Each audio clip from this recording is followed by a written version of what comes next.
Hey, my name's Alex. I've been a computer programmer since 2005. The last 6 years I've been in mobile. I've had 10 different jobs over this 12-year period, and I'm doing this 40 video series where I talk about 4 major things that I took away from each one of my jobs. I'm not going to be mentioning specific company names or events, however I will be talking about specific examples in each video. It should be pretty universal, applicable to both business and computer science. So if you're just graduating and you want to know what to expect, or you're already a professional and want to compare war stories, follow me, let's connect and keep in touch. Cheers! If you're considering community college or university, I went to community college because I didn't have the grades for the best school in Ontario where I am. Colleges are usually more practical and business related, and universities give you a lot more breadth and depth in certain fundamental baseline computer science subjects. Later, after graduating, it became apparent to me that I was missing a lot of the theory stuff. However, when I graduated college, I had money saved up, I had a car, I had no student loans because I paid it off as I went, I worked as a TA during it, and I had 8-month experience from a Fortune 500 company. So it played out very well. These days I believe more in individual people over educational background anyway, because information is so commoditized, so varied, and so easy to get. I'm going to talk about my 8-month double co-op term in a Fortune 500 company where I was a web developer. This was 2003, so we're doing a lot of Visual Basic.NET, Microsoft SQL Server, we're doing MS Access, PHP, JavaScript, and HTML. This position helped me get exposed to a lot of different operating departments and some interpersonal situations. It taught me the importance of being an efficient communicator, organizer, manager, and multitasker. One of the challenges was communicating technical information to non-technical people. It was also great to experience a place with a high level of work culture so that you can measure other companies against it in the future. It felt great to build my first web application, which ended up getting used by 1,000 people across Canada. I guess the key lesson was keep learning new technologies and sharing them with everybody so that everybody gets empowered and becomes more productive. My first interview out of college was a 9-person interview in a workshop format, in 3 stages. I've never seen anything like that since. That was unique. The first round was a workshop, the second round had 6 people interviewed one-on-one, and the third round narrowed it down to 3 people with programming tests and problem-solving questions. I ended up getting the offer. I firmly believe it was due to attention to detail. I was more proactive than others in the workshop stage, suggesting more solutions and applying critical thinking. But there were people there from the top schools, and their degree cost 4 times what I paid for mine. I'm not saying this to brag, I'm just saying it's all about the interview, attention to detail, and if you can go a little bit deeper on your answers than the other candidates, showing a little bit more insight, then you'll get the offer. The first job I accepted was in mobile development. This is way before iPhone or Android. It was like telnet-based mobile applications specializing in small business, time and attendance systems, and manufacturing. Right after I accepted the first offer, the second offer came in for data warehousing consultancy, and my whole career would have looked completely different if I took that one instead. So I would say schedule as many interviews in a short period of time and attend all of them. If you can afford to take a few months to do this, it's definitely a benefit because you can choose the best possible offer. You also get to assess where you stand compared to other candidates in the field. Your first job pretty much dictates your whole career going forward, so it's important to get a place where you'll be happy. The next very important lesson that I learned was computer programmers are not paid to code. They are paid to think, to analyze, to solve problems, to create value. Writing code is just like speaking a language. It's being able to get your point across, but it's the solution that's the most important thing. Each solution you implement has direct benefit economically, it has perceived benefit the way that people see it, and it has some cost in terms of maintenance. This is where best practices come in It's a good idea to Google as much of best practices in your area as possible, just the high-level ones so you're not missing anything, so that you can have the best foot forward in writing best maintainability code. I had a good attitude in my first job. I was very enthusiastic and I always wanted to jump in and to start helping right away. Then what started happening is some of the solutions I was proposing were wrong a lot of the time because they were suggested on an intuitive level. So my boss there taught me the lesson of the critical filter. The critical filter is when you think first carefully and try to throw some rocks at the solution you're proposing in your own head, just to see if it stands up to it. Only if it passes this critical filter, then you can suggest your solution to the team. And this also gives your answers more weight and importance. It's also a lesson in credibility, because if you suggest wrong solutions multiple times in a row, then pretty soon you lose credibility and people won't take your advice anymore or ask you for advice. So I was in this small company still in 2005, making primitive mobile apps for ruggedized handheld devices for time and attendance systems and manufacturing. 60 customers at any given point at the same time, with differing stages of projects at the same time. So we started getting into process improvement just to stay sane because we had trouble keeping up. A bug or a defect is exponentially more expensive the later it is found. So if you find it, it's very cheap. If a customer finds it, it's extremely much more expensive. Process improvement are different attempts, different angles to attack the quality problem. Part of that was streamlining the use of our time. For example, when we had to do support, we would only do it for 2 hours a day during a window of opportunity, as we called it. So this window of opportunity allowed us dedicated development time with no distractions. That was important. Then, in that same place in 2005, I made some critical mistakes.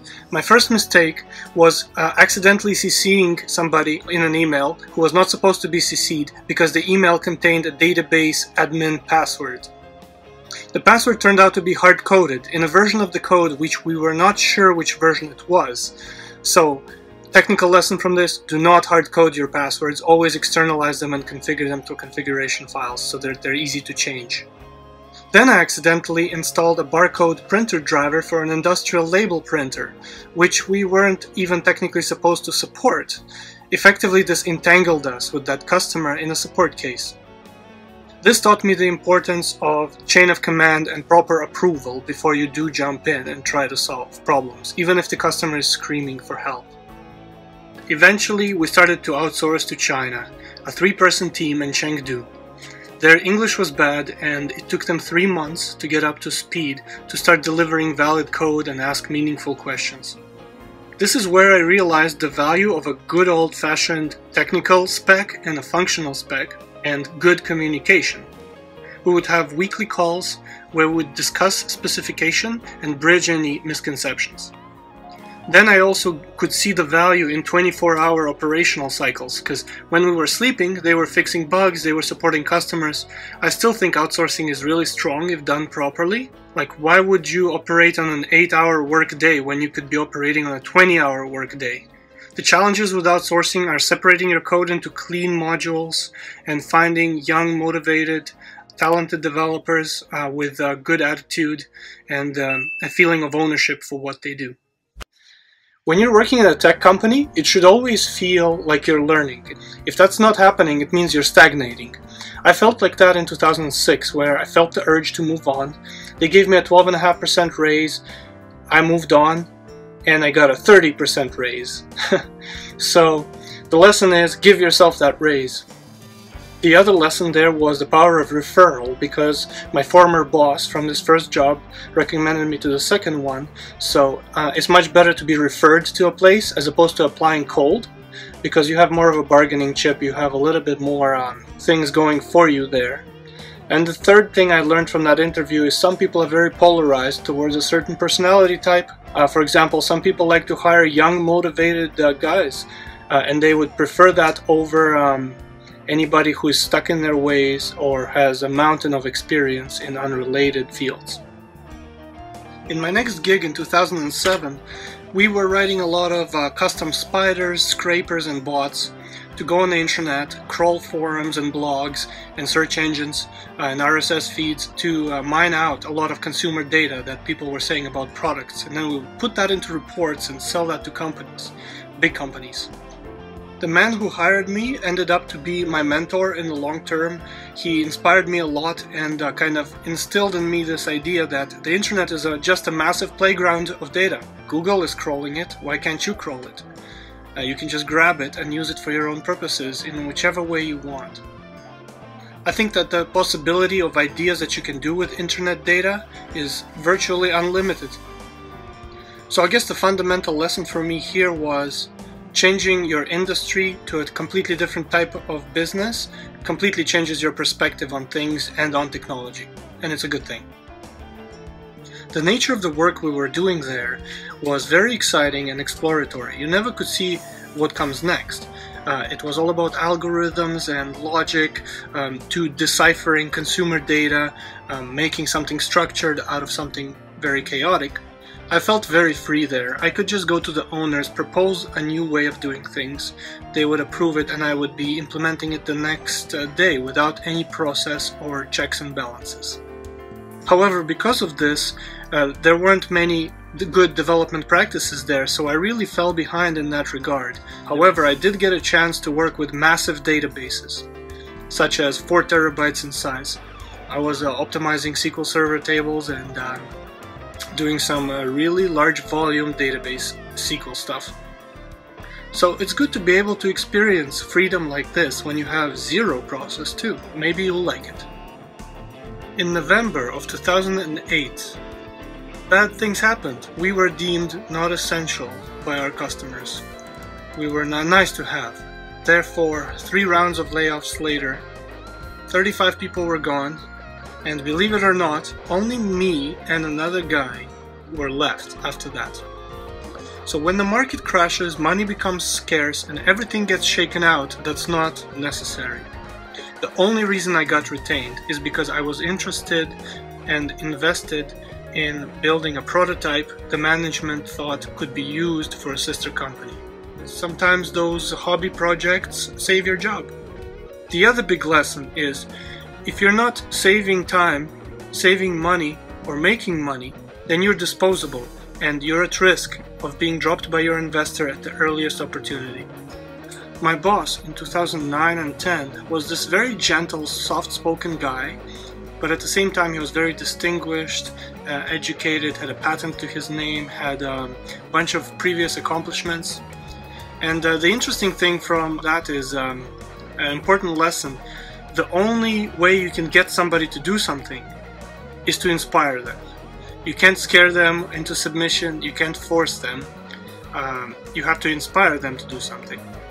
My boss would never raise his voice or even interrupt you.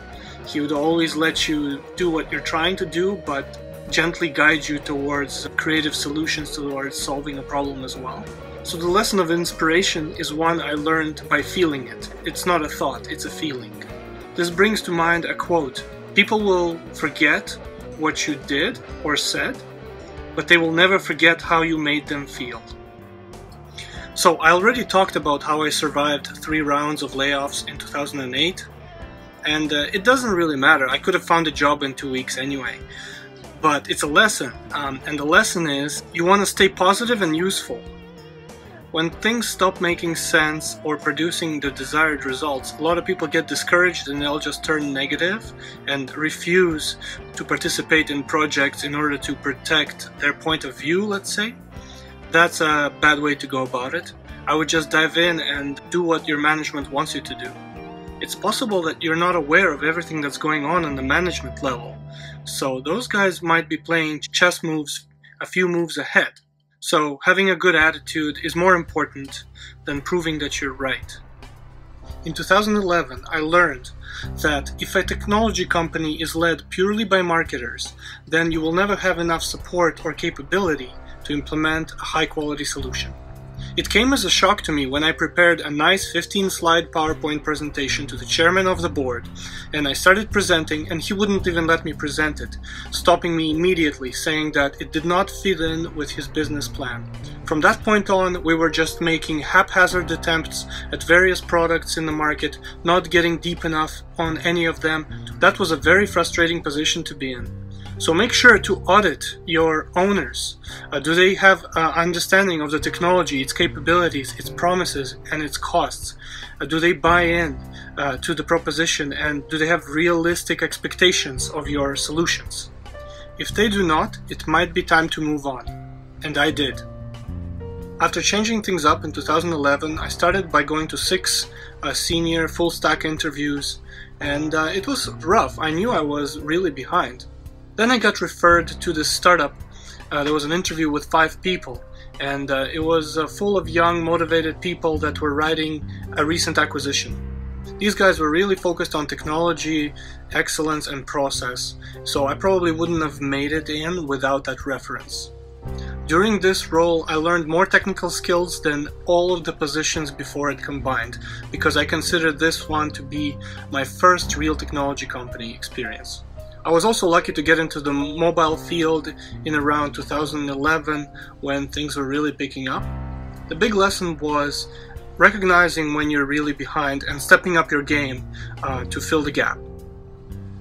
If you can design and develop a product which you can prove mathematically in very simple terms that the cost savings that the customer is getting and how quickly the product pays for itself, then that's a great place to be in. Building on the backs of existing ERP systems, which were already widely adopted everywhere, we went into the mobile field and gave time and attendance and shift filling solutions and workflow solutions that practically sold themselves because we could easily prove that the system would pay for itself in a few months. This startup company eventually got acquired because of the leadership, who were very young, charismatic, driven individuals, while at the same time possessing strong business fundamentals. So at no point were we growing too aggressively or engaging in risky behavior. 2012 was a special year where we were pushing for 2 years as hard as possible in a startup, and I found out exactly how much stuff needs to go right in order to get acquired. We had 40 to 60 employees, 60 to 100 customers, partnership with 4 major ERP brands, our small size allowing us to outpace all the big boys, the right timing as the world was moving to bring your own device mobile, and a mix of great employees and great leadership. All those things had to fall into place all at the same time. We had a lot of small deals and a lot of big deals. So if you think you're going to get acquired by yourself for a few million just like that, it's just not going to happen. Being acquired is a natural outcome of a measurable process, so it's never a surprise. After getting acquired, we started building generic libraries, toolkits, and controls. Basically an app that makes other apps. These components had to work all the time, regardless of what the business wanted them to do. This new idea of generic development was really fresh and interesting to me because it allowed your code to be reused in a lot more applications. I also had to learn to take software design more seriously and step up my game there to be able to write business-agnostic code that worked robustly in every situation. We were holding a lot of design meetings and writing a lot of unit tests. Ever since then, I got interested in solid architectural principles and other design concepts. These concepts really help you to sell yourself in the professional field, but they all have a direct financial benefit to the customer. These come in terms of speed, maintainability, and extensibility of your code. This focus on generic development and design excellence really helped me get ahead in future positions. We got acquired for our mobile expertise and speed, and we were kind of viewed as a leader and the tip of the spear for all things mobile in a huge company. It was great at first. We were consulted to define strategy for the whole enterprise, which was many times bigger than what we previously were, but shortly after there was a corporate merger with a company of even bigger size. We were just a small fish that was eaten by a shark, but then that shark got swallowed by a whale. That whale had a lot of problems, and they didn't care much for us either. We had to compete with other departments who had the same agenda as we did. We slowly lost our position as a leader in the mobile field. The appreciation for what we were doing was no longer there, and we were competing with outsourced teams. And so one day came where I met my first layoff. About 20 people were let go. We were all compensated generously, but it was frustrating to know that something you cared so much about was thrown away. We were being looked at as just an expense and nothing else. I just had to move along. So in the previous episode I described how we were all laid off. The moral of the story really there is we didn't have control. Sometimes you're just part of a bigger operation and you really do not have control. You could be entangled in all of these politics where decisions are made way above your level and you don't have any input on them. This is very common in large companies, so if it happens to you, don't beat yourself up about it. What I would do is try to learn to recognize the signs of trouble before they happen. So if things just don't make sense, then there must be a reason for that.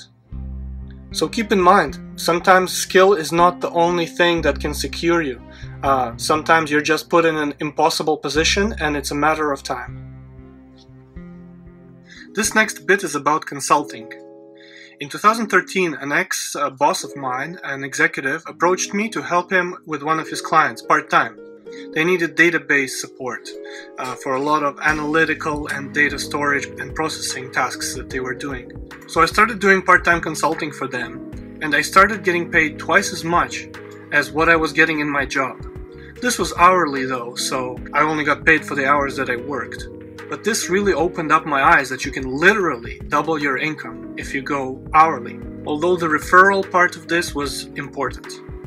There are some disadvantages to hourly though, because you don't get vacation, you don't get paid time off, the customer is a lot more demanding for the time that you do put in, and there's no benefits, most of the time. So those are the trade-offs of hourly, a lot more money but no benefits.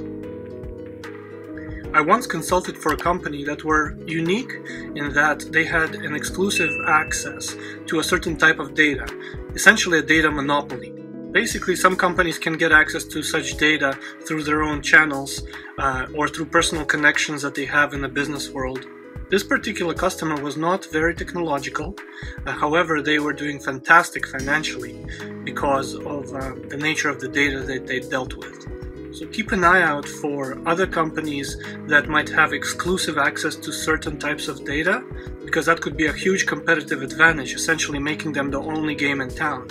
Another lesson is, a lot of the technology world does very boring things. Not that remarkable, but financially they are just as sound as all the exciting stuff that's going on in the market. This is because existing processes need to keep running and working, and somebody needs to maintain those systems too. I once worked with a guy who was going to get fired because he wasn't pulling his weight. He was a SQL Server, DBA, and developer. Instead of firing him, my boss gave him an opportunity to learn Python, gave him a lot of sample code to start with, taught him how to run Python on the cloud, and then let the guy do his own projects on the side using Python. Shortly after, the guy found another job with much higher pay and something he really enjoyed doing. I thought it was a nice gesture from my boss to do that, but I also think people should do this by themselves a lot more, just picking up a new technology if you're not happy doing what you're doing. Oftentimes, just learning one extra language and doing a few sample projects can unlock a whole new opportunity for yourself and change the whole course of your career, so it's too good not to do. It's a good question to ask yourself, can my partners try to replace me? Do they have a reason to replace me, or might they want to suddenly do that? A company I worked for was starting to be viewed as replaceable because they were getting paid disproportionately too much for their services. So business can just be a cold and calculated affair like that, where people are just looking how much you're getting paid and whether or not they're getting their money's worth. It's nothing personal. This, of course, applies to both employees and company partnerships. So ask yourself, can your company's services be replaced by your partner directly? What's stopping them from doing the same thing? And how good is the value perception of my services? Do they really see all the value that I'm creating? So also make sure that the awareness for your services value is there. After I started consulting, I interviewed for an award-winning mobile shop. It was one of the best shops in Toronto. They prided themselves on their holistic strategy for the customer, on being the most expensive option, but the best option. They really had strong talent there with no weak links that I could see. The interview was 5 hours with 5 people in 3 stages. So that interview was a little bit of an eye-opener as to how much some companies care to who they let in to their system. So I would for sure suggest to try to shoot as high as possible to get into the best company possible, because when you get in there, you're going to get so many tools of the trade and tricks that they've already worked out that you will really benefit yourself and further your career.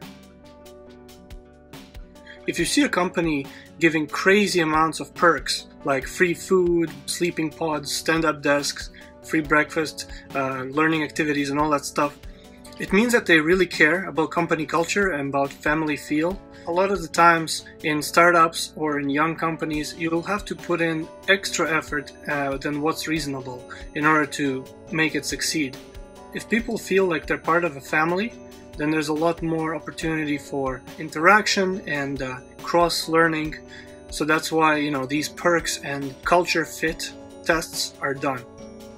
All these perks also show that the management really believes in its employees and a lot of the time trusts them. For example, we had free beer and wine in the fridge that we would have on Fridays.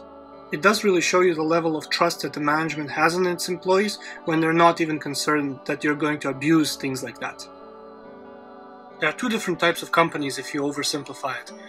Companies that are very technical, focusing on innovation, and companies that are not so technical, whose core business is something else. You could structure your career where you bounce between the 2. You go to a technology company, then you go to a different type of business that does have a technology component. When you're going to the non-technology company, you're giving away all of your previous technology experience and knowledge and deploying it over there. I call this the innovation tax. You can charge more to work there because you've accumulated previous technical acumen and you're spreading it around in a place that's not as technical.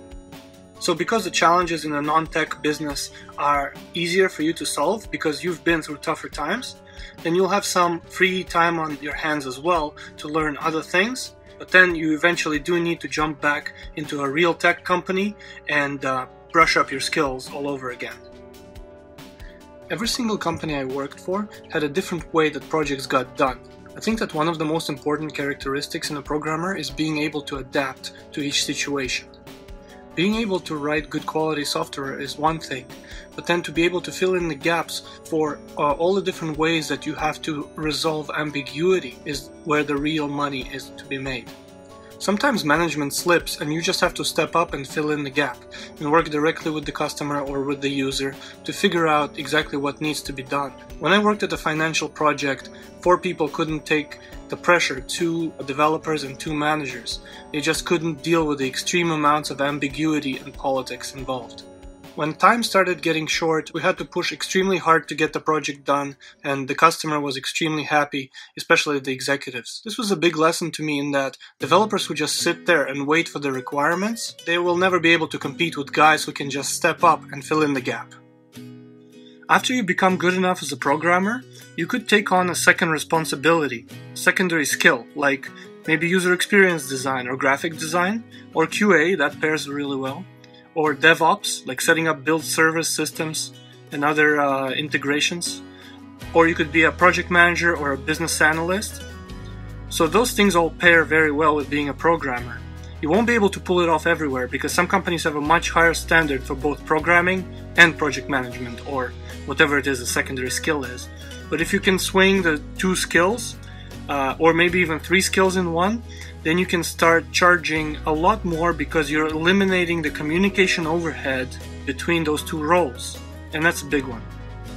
It's also very liberating. If you need images made, you just make the images yourself, slice them up, import them, and off you go. You didn't need to talk to anybody. You don't need to get anybody's approval. You're driving the whole thing. This one's a lesson in strategy. Once we did a big project for a big client, and we actually did it at a loss. At a significant loss, because we just wanted to get the client. So if you don't have leverage, you're just trying to get your foot in the door, you might have to take a loss first to get in as a company, and then after you're in, then you get to recoup those losses back on future projects. I mean, it's similar to, let's say, interning at Google, if you had the opportunity to do that. Of course you'd do it for free, right? The notion is the opportunity you'll unlock is so much better than any monetary compensation. It just completely is a game changer for you. So that also applies to companies and getting deals a lot of the time. But you still don't want to downplay yourself too much doing that. So at least charge something. You know you're a stereotypical computer nerd as they're shown in the media and on TV. The socially awkward, weird guy that never talks to anybody. He experiences pain talking to people. That stereotype is there for a reason, because a lot of us are probably that way. But I actually had experience working with extroverted programmers who have no problem talking to people, or they even enjoy it, I think the more you do programming, the more you realize it's the more open-ended, ambiguous problems that are difficult. The technical problems you can actually find the answers to on Google or on Stack Overflow. And as you get better at design and best practices, that also helps. But the open-ended problems sometimes don't have a clear answer, and you just have to keep going on an assumption. So I think being able to read personalities and working with all these different personality types to bring out the best in those types of people, along with being a technical expert, is where the real money is to be made. The mobile consumer app market is so saturated right now. It's basically very difficult to make an app that's just another version of something else that's already there, with no significant differentiator. If you only have a minor differentiator, a slight variation on how your app works, you're just going to have a very difficult time. This is what I've experienced. I've just built 7 consumer apps that all failed. So I guess it's kind of like you're competing on a big global stage against the strongest people in the world at the same time. I was a little bit late to the party, starting in 2012. Apps have been around for already 4 years. I thought, what kind of apps would I like to use? And I just implemented that. But that wasn't good enough at that point. So at that point I said to myself, I'm not writing another line of code before I reverse engineer the other side of the equation. Promotion, distribution, getting traction, the marketing, the branding, the differentiation, all of that stuff. My average day usually includes trying to answer 100 to 200 different little questions as I work towards a greater solution. Occasionally, when I'm just implementing a ton of new functionality, then it's just straight implementation, but that's rare. So the way I see it, if one person can only answer 70 questions per day and another can answer 200, then that person is 3 times more productive. So from that point of view, just having enough focus and comprehension skills to read and learn is what makes people productive. An interesting idea from Elon Musk. He says rocket science is just 10,000 little items. He didn't know it, he had to learn it from scratch. Technology is exactly the same. Of course, sometimes you gotta recognize that you gotta change your entire design approach. For this, I would just constantly write down different schools of thought and programming approaches that you've never heard of, like functional programming, aspect-oriented programming. Just keep writing that stuff down and researching it constantly. Some of the best developers I've ever worked with were all emotionless. What do I mean by that? It's normal for us to feel emotion, right? We're all human. But if you feel angry or anxious about why something doesn't work, then your reptilian brain will actually prevent normal cognitive function, which your mammalian brain does. So you actually won't be able to solve problems as efficiently if you're really frustrated. So for me, it's useful to keep in mind that there's always a reason why things don't work the way you expect, and to have an expectation to learn something after solving each little challenge that you have to solve. So it's just a matter of focus and trying to get through each little challenge. And if you have trouble doing that, keep in mind that it's a matter of perspective. For one thing that goes wrong in our trade, 200 things always go right. The 200 things leading up to where you are all went well, so it's really a matter of perspective. I believe software has an expiration date, just like food does. One way that can happen is, let's say you built an amazing feature and then Facebook just builds the same feature because it was too good for them not to do, so the market changed. The second way is you haven't updated your app for a while and your code gets outdated and your third parties are no longer supported. Facebook, for example, just deprecated an API not long ago. The third way is the business could have changed direction at the executive level, or perhaps the perceived value that your product promised was never materialized, so they just dropped the product.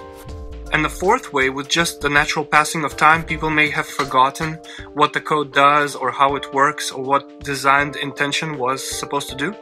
So bugs will always be there no matter what, so it's a delicate balance between design and ensuring quality, but getting it out there in time, because time is definitely a factor when building software.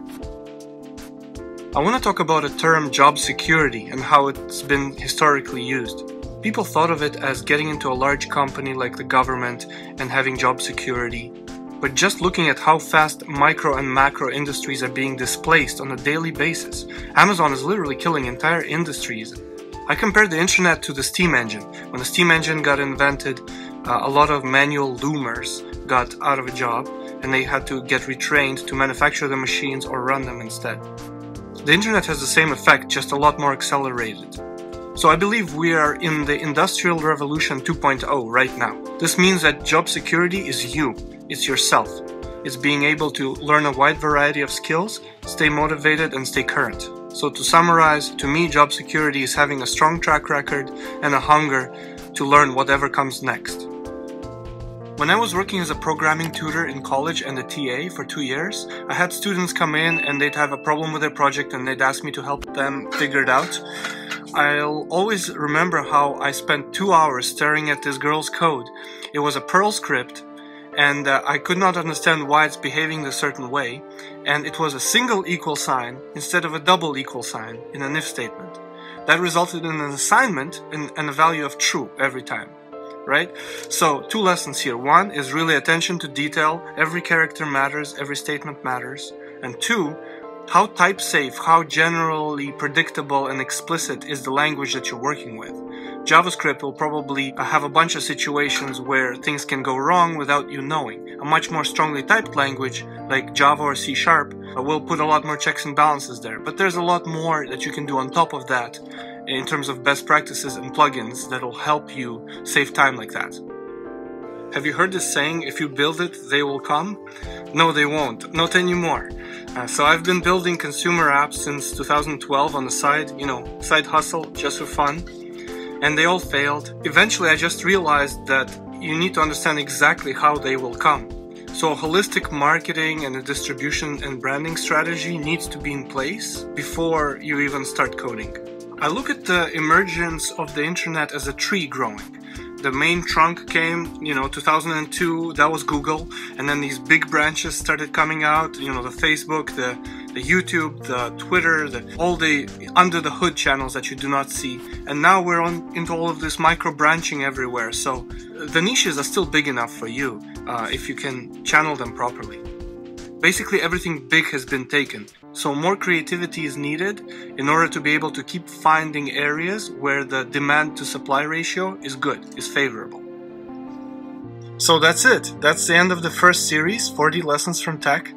Thank you all for watching. The whole point is to connect and share experiences, so please don't hesitate to engage with me directly. Also, I really want to find out what you thought. Please drop your comments or DM me. I'm considering a few different things on what to do next.